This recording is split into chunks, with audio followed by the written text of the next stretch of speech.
Bahar خوشه یا شری سردست چه سخی بچی بوگر Bahar خوشه یا شری سردست چه سخی بچی بوگر کومت سوی باقی بهشت کومت سوی باقی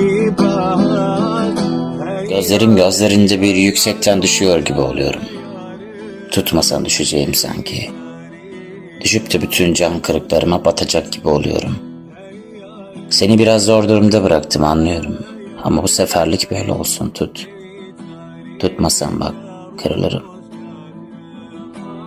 Yüzüme konuşurken yüzüne bakamıyorsam annesinin mutfaktaki çeyizlik tabaklarını kırıp suçüstü yakalanmamak için salona koşmuş bir çocuk gibi oluyorum ellerinde. Bütün kabahat benim. Elimi tut. Tutmasan utanırım. 30'una merdiven dayamış bir adam, denizinde hiçbir adamı boğmamış bir kadına talip olması biraz hadsizlik oldu sanki, tamam. Biraz geç anladım. Jeton geç düştü belki, o malum iktidarım yakalanır biraz kafam. Beni sevdiğini bağıra bağıra söyle hadi. Küçük harflerden anlamam. Her ne kadar şairane yaklaşsam da sana bu üzerimde bir beden büyük duran Fransız ihtilalinden kalma kibar kişilikle entelektüel tavırlar bana ait değil. Ki anlaman da pek fazla zaman almaz. Sen şimdi kalkar buradan biraz kaba olduğumu falan da çıkarırsın belki. Özümde öyle olmadığımı anlaman da çok fazla zaman almaz. Anamdan düştüğümde yüzüm buza değmiş benim. Hava çok soğukmuş da, kar yolları tutmuş da bilmem kaç yüz bin Kürt ile aynı tarihlerde doğmuşum muhtemelen. Bana kalırsa Mart 28. Bu Şaltınova'da 9 kişilik bir ailenin evinde yakılarak öldürülmesi olayının 2 yıl öncesinden.